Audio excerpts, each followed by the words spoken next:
안녕하십니까. 암호화폐 정보를 전달해드리는 닥터 비트맨입니다. 평일의 절반 수요일의 아침이 밝아왔습니다. 어떻게 편안한 밤 보내셨나요? 개인적으로 이제 수요일만 지나면 한 주가 굉장히 빠른 속도로 지나가는 것 같은데 여러분들은 어떠신지 잘 모르겠습니다. 네, 최근 더위를 적셔주는 비가 계속해서 내리고 있죠. 오늘 또한 아침에는 비가 내릴 가능성이 상당히 높다고 하는데요. 출근하실 때, 외출하실 때 우산 하나씩 챙기시는 게 좋지 않을까 하는 생각이 듭니다. 오늘 하루도 행복한 하루 보내시길 바랍니다. 이제 또 새벽에 처음으로 이제 라이브 방송을 해보았었는데 늦은 시간임에도 불구하고 많은 분들이 참여해 주시고 긴장을 많이 했음에도 너무 좋은 말씀들을 해주셔서 잘 마무리할 수가 있었습니다. 조만간 조금 더 잘 준비해서 다시 한번 라이브 방송 시도해 보도록 하겠습니다. 네, 그렇다면 과연 수요일의 아침은 과연 어떠한 소식들이 반겨주게 될지 한번 보도록 하겠습니다. 현재 계속해서 상승할 것만 같았던 시장이 조정을 보여주고 있습니다. 항상 말씀드렸듯이 계속해서 하락하는 시장 없듯 계속해서 상승하는 시장이 없는 것은 또 어쩔 수가 없는 사실입니다. 모든 자산 시장에서 당연하게 나오는 현상이며 이러한 현상들에 크게 동요할 필요가 없다는 말씀 꼭 드리고 싶은데요. 이런 상황 속에 현물 시장이 또 요동을 치게 되면 당연히 선물 시장의 움직임 또한 수반이 되게 되죠. 오늘은 비트코인이 아닌 이더리움의 포지션에 관한 소식이 나왔습니다. 갑작스러운 조정의 포지션의 청산이 이루어진 것으로 보이는데 어떠한 내용인지 같이 한번 보도록 하겠습니다. 한 데이터에서 소식이 나왔습니다. 8천만 달러 상당의 이더리움 롱 포지션이 청산이 되었다. 이렇게 헤드라인이 장식이 되어 있습니다. 바이비트 분석 웹사이트가 공유한 데이터에 따르면 지난 1시간 동안 총 2억 1,500만 달러에 가까운 암호화폐 포지션이 청산이 되었다고 합니다. 약 8천만 달러 하나로 929억 원 상당의 이더리움 롱 포지션이 청산이 되었다고 하는데 청산된 숏 포지션의 경우는 14.6억 달러로 상대적으로 상당히 작은 양인 것을 확인할 수가 있습니다.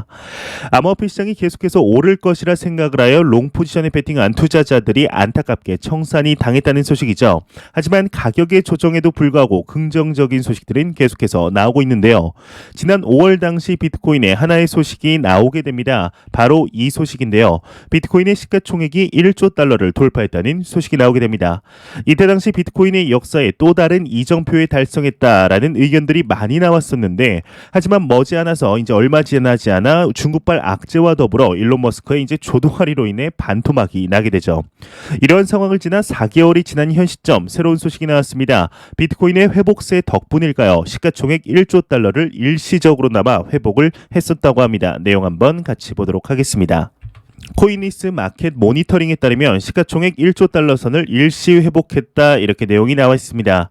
현재 조정을 보이고 있는 상황이지만 그럼에도 비트코인의 시가총액 1조 달러를 이렇게 빠른 시일 내에 볼 수 있을지 지난 5월과 6월에는 상상도 못했던 시간들이었습니다.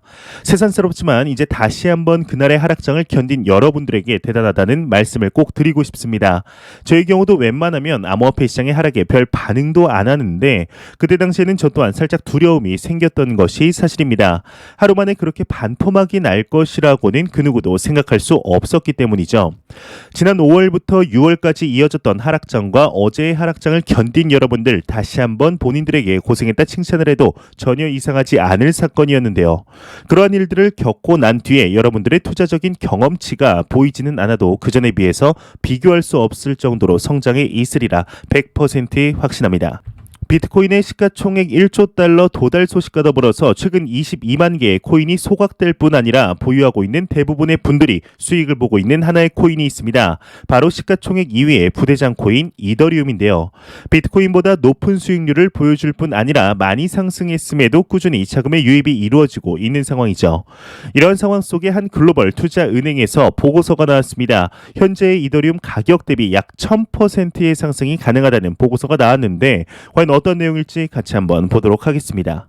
스탠다드 차타드에서 한 보고서가 나왔습니다. 이더리움 35,000달러 가격 예측으로 비트코인보다 강세 전망을 하고 있다. 이렇게 헤드라인이 장식이 되어 있습니다.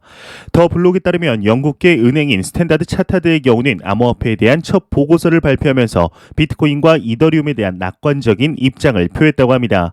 스탠다드 차타드의 글로벌 리서치 팀의 경우는 이더리움은 대출, 보험 거래 등 거래가 가능한 금융시장에 가깝다 전했으며 비트코인은 통화에 더 가깝다라고 진단을 제안을 했다고 하는데, 이에 따라서 스탠다드 차타드의 경우는 비트코인에 비해 더 광범위한 이더리움의 사용 사례를 감안할 때 이더리움의 총 시가총액이 시간의 문제이지 결국에는 비트코인을 뛰어넘을 것으로 보고 있다고 합니다. 이제 장기적으로는 비트코인의 경우 17만 5천 달러까지, 이더리움의 경우는 2만 6천에서 3만 5천 달러 범위의 가격을 제시했다고 하는데, 그러나 이더리움이 이 가격에 도달하기까지는 일단 비트코인이 17만 5천 달러의 거래가 되어야 한다, 연구팀이 이야기를 했다고 합니다. 네, 이제 밑에 통화대 금융시장의 비율안은 한번 부제를 보도록 하겠습니다. 일단 비트코인을 통화로 보고 있기 때문에 비은행권 거래 가능성에 대비해 신용카드의 시가총액과 비교하며 이렇게 평가를 했다고 하는데요.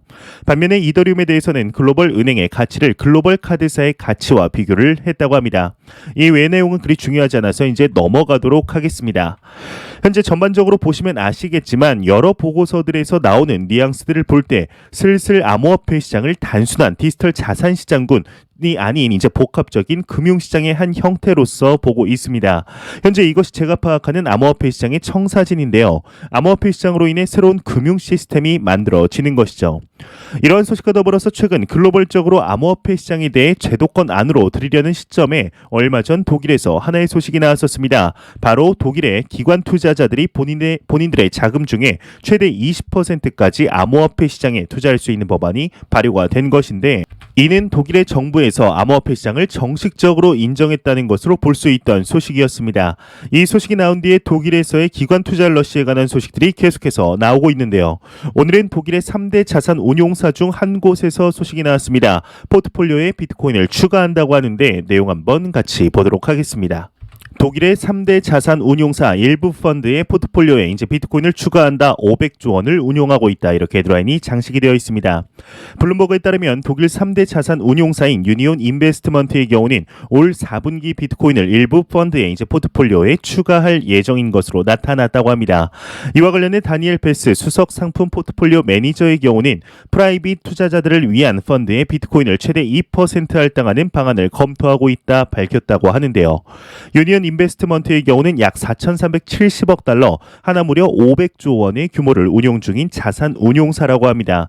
또한 올 초 특정 펀드의 1% 미만 비율로 비트코인의 운용을 시작한 바 있다, 이렇게 내용이 마무리되고 있습니다. 현재 독일에서 일주일에 한두 개의 기업들의 투자 소식들이 계속해서 나오고 있습니다. 예전부터 암호화폐 시장에 대하여 많은 소식이 나오던 국가가 아니었던 만큼 감회가 더욱 새롭지 않나 싶은데요. 기관 투자자들이 암호화폐 시장에 진입하고 있다는 것은 시장의 확장 측면 상당히 유의미한 일이라고 생각합니다. 보통 자금의 유입 순서의 경우는 기관 투자자들이 선진입을 한 후에 개인 투자자들이 몰리고 그 다음 국가의 공적 기금들이 들어온다고 하는데, 이러한 모습들을 볼 때 지금까지의 가격 상승에도 첫 번째 스텝은 끝나지 않은 것으로 보입니다. 이러한 소식과 더불어서 최근 상당히 높은 상승세를 보여주는 코인이 하나 있습니다. 바로 시가총액 7위의 코인이죠. 솔라나입니다. 최근 6개월 동안 무려 1000%가 넘는 경이로운 수익률을 보여주고 있는 상황 속 기관 투자자들 또한 이 코인으로의 투자를 하고 있는 것 같습니다. 솔라나 투자 상품으로의 엄청난 자금들이 유입이 되고 있다고 하는데 내용 한번 같이 보도록 하겠습니다. 기관 알트코인 상품 노출 사상 최대치 리테스트를 하고 있다. 솔라나 유입이 388%가 급증을 했다. 헤드라인이 멋지게 장식이 되어 있습니다. 기관 투자자들의 알트코인 상품에 대한 노출 규모가 사상 최대치를 리테스트 하고 있다고 합니다. 9월 7일 발간된 코인시어스의 주간 리포트에 따르면 디지털 자산 투자 상품의 유입 약 40%가 알트코인 상품에 할당이 되고 있다고 하는데요. 특히 솔라나 투자 상품으로의 유입이 지난주 388%의 급증, 그리고 기관 투자자는 1230만 달러 상당의 솔라나 상품에 노출이 되었다고 합니다. 이 기간 솔라나의 가격은 37%가 상승을 하였는데요. 코인시어스는 이에 대해서 지난주 솔라나 상품 유입량이 연초 대비 2배가 증가했고 올 들어서만 솔라나 상품에 2,500만 달러가 투자됐다, 이렇게 설명을 하고 있습니다. 이제 추가적으로 암호화폐 투자 상품에 예치된 자본 중에 비트코인을 제외한 알트코인의 비중이 35%가 증가를 했으며 이더리움은 소폭 감소, 에이다와 폴카닷의 경우는 증가를 했다, 이렇게 이제 내용이 마무리되고 있습니다. 이러한 소식과 더불어서 한때 이제 유행으로 지나갈 줄 알았던 암호화폐 시장의 한 분야가 있습니다. 바로 디파이 섹터인데요. 지난 2020년 이자 농사로 상당한 화제를 모았던 카테고리였죠. 이에 새로운 트렌드가 될지 아니면 한순간에 반짝하는 시장이 될지 참 관심이 모아졌었는데 현재는 명실상부한 암호화폐 시장의 하나의 분야가 된 것을 부정할 투자자분들은 없다고 생각이 듭니다. 이에 미국에서 두 번째로 은행 라이선스를 받은 거래소이죠. 아반티 SEO가 이제 디파이에 대해서 이야기를 했다고 합니다. 은행보다 훨씬 투명하다 언급을 했다고 하는데 갑자기 왜 이러한 이야기를 했을지 같이 한번 보도록 하겠습니다. 아반티 SEO가 이야기를 했습니다. 디파이 은행보다 훨씬 투명하다 이렇게 헤드라인이 장식이 되어 있습니다. 규제 적격 암호화폐 은행 아반티 SEO 케인틀린 롱의 경우는 암호화폐와 디파이가 은행 산업을 혼란에 빠뜨리고 있다는 뉴욕타임스의 최신 기사를 반박했다고 합니다. 코인텔레그래프에 따르면 그는 문제가 흑백으로 딱 나뉘는 건 아니라면서 반암호화폐 세력이 전체 암호화폐 산업을 동일한 브러쉬로 칠하려 한다고 강조했다고 하는데 그는 나쁜 행위자들은 비난받아 마땅하지만 뉴욕타임스의 기사는 규제를 준수하는 기업이 존재한다는 사실을 간과하고 있다 이야기를 했다고 합니다. 그러면서 디파이 플랫폼은 이제 암호화폐 중개자나 기존 은행보다 투명성이 훨씬 뛰어나다며 은행은 장부를 하루에 한 번 정산하는 반면 암호화폐는 몇 분마다 정산한다 이렇게 설명을 했다고 합니다. 확실히 암호화폐 시장이 성장할수록 그리고 확장될수록 기존의 전통금융의 강자인 은행들과 많이 비교가 되고 있는 것 같습니다. 이러한 것들이 이 시장이 나아갈 길을 계속해서 보여주는 것이 아닐까 싶은데요. 이러한 소식과 더불어서 암호화폐 시장을 전부터 지켜보며 선점하려는 글로벌 두 결제 기업이 있습니다. 바로 비자와 마스터카드입니다. 특히 이 두 기업 중에 아직까지는 암호화폐 시장 측면 비자가 조금 더 우위에 있다는 것이 분석가들의 의견인데 얼마 전 비자의 경우는 현재 마스터카드와 페이팔 등 거대한 결제 공룡들이 줄줄이 들어오는 이 시점에도 가상자산 분야의 선두 주자로서 자신감을 드러내고 있습니다. 예, 오늘 추가적인 소식이 나왔는데 브라질의 전통 은행들에게 암호화폐 서비스를 제공할 계획을 밝혔다고 합니다. 정확히 어떠한 내용일지 같이 한번 보도록 하겠습니다. 비자, 브라질의 전통 은행의 암호화폐 서비스 제공 계획이다 이렇게 헤드라인이 멋지게 장식이 되어 있습니다. 다국적 결제 기업인 비자의 경우는 브라질의 전통 은행 플랫폼에 암호화폐 서비스를 도입할 계획이라고 밝혔다고 합니다. 또한 현지 여러 암호화폐 업체와 협업하여서 암호화폐 결제 카드를 시장에 내놓는 등 비트코인의 직접 결제 통합 가능성 또한 시사를 했다고 하는데 이제 이 밑에 브라질에서 암호화폐 통합 준비라는 부제를 한번 보도록 하겠습니다. 브라질의 비자 신사업 부사장의 경우는 은행과 암호화폐 제품을 결합할 수 있는 어플리케이션을 개발할 계획이라 밝혔다고 합니다. 이렇게 되면 중개인 없이 이제 은행 플랫폼 내에서 암호화폐와 심지어 ETF에 대한 투자가 가능해질 것이라고 하는데요. 현재 미국의 경우는 SEC 측이 비트코인 ETF를 승인시키지 않고 있지만 브라질의 경우는 지난 3월 남미 최초의 비트코인 ETF 출시를 시작으로 탄소 발자국을 줄이는 비트코인 ETF 등 다양한 ETF가 승인이 된 상태이죠. 또한 비자의 경우는 스마트 컨트랙트 기능을 통한 기업 간의 결제도 가능한 블록체인을 개발 중이라고 밝혔다고 하는데 이 외의 내용은 그리 중요하지 않아서 이제 넘어가도록 하겠습니다. 현재 비자의 경우는 지난 4월 암호화폐 시장에 관해서 이야기를 할 때 구체적인 사업 비즈니스 전략을 공개했었습니다. 비자의 CEO 알프레드 켈리의 경우는 이제 가상자산 거래와 가상자산의 결제 그리고 금융기관을 위한 가상자산 관련 API 서비스 스테이블코인 CBDC 결제 서비스를 언급한 적이 있었습니다. 진행 중인 모습들을 볼 때 상당히 빠른 속도로 개발을 진행 중인 것으로 보이는데 실제 암호화폐에 대한 이제 서비스를 우리 투자자들뿐만이 아닌 많은 사람들의 생활 속에 접할 단계가 제가 생각했던 것보다는 빠르게 나타나지 않을까 싶습니다. 항상 이 시장은 제가 생각한 것보다 이제 빠르게 확장이 되었으니 말이죠. 암호화폐 시장이 바꿔놓을 금융의 미래를 한번 기대해 보도록 하겠습니다. 이러한 소식과 더불어서 간단하게 보고 넘어갈 만한 소식이 나왔습니다. 최근 암호화폐 기업과의 파트너십을 통해서 결제 루트를 증가시키는 기업들이 증가를 하고 있는데 가장 최근 나온 것은 아마존과 같은 전자상거래 포털인 샵닷컴이었습니다. 예, 오늘은 벨기에에서 소식이 나왔습니다. 이제는 주차 요금 또한 비트코인으로 결제가 가능해진다고 하는데요. 과연 어떤 내용일지 같이 한번 보도록 하겠습니다. 유럽의 암호화폐 채택이 증가하고 있다. 비트코인으로 주차 티켓 결제가 가능하다. 이렇게 헤드라인이 장식이 되어 있습니다. 벨기에의 디지털 주차 스타트업인 세티의 경우는 앱 어플리케이션을 통해 이제 고객들이 비트코인으로 주차 비용을 지불할 수 있도록 했다고 하는데요.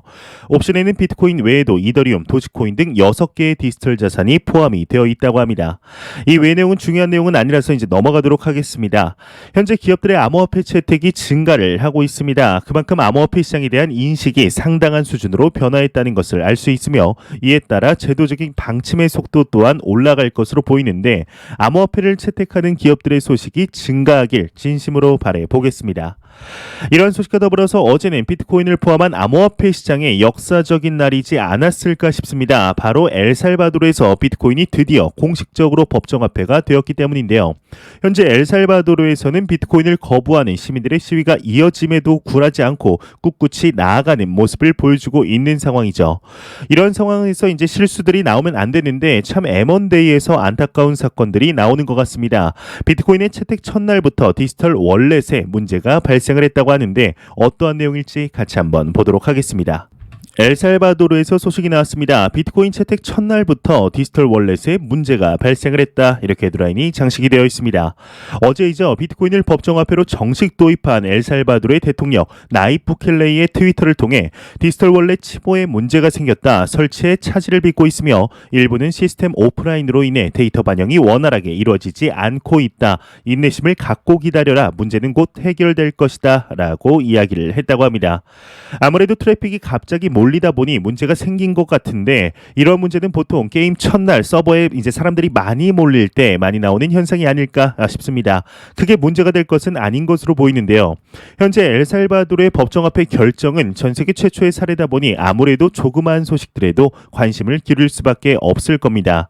엘살바도르의 많은 시민들이 비트코인에 대해 반감을 가지는 이유는 비트코인이 정말 싫다기보다는 잘 모르기 때문이라고 생각이 드는데요. 거기에 정부 차원에서 지속적으로 이에 대한 교육을 시켜야 한다고 생각합니다. 이제 정식적으로 법정화폐가 되었으니 지금 나오는 반감의 목소리들과 함께 과연 비트코인을 포함한 암호화폐 시장에 대하여 엘살바도르가 어떠한 방향성을 가지고 정책을 행하게 될지 한번 지켜보도록 하겠습니다.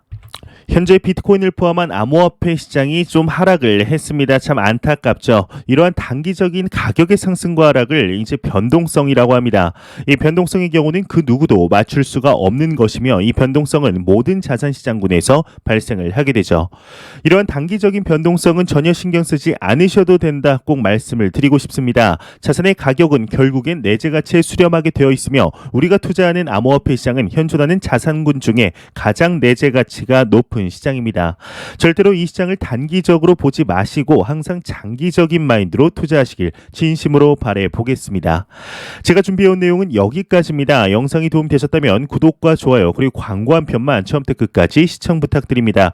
이 채널은 오직 광고 수익으로 운영이 됩니다. 항상 영상 시청해 주시는 시청자분들, 구독자분들 너무나 감사합니다. 오늘도 행복한 하루 되시길 바라면서 저는 더욱 도움이 되는 영상으로 찾아뵙도록 하겠습니다. 지금까지 닥터 비트맨이었습니다. 감사합니다.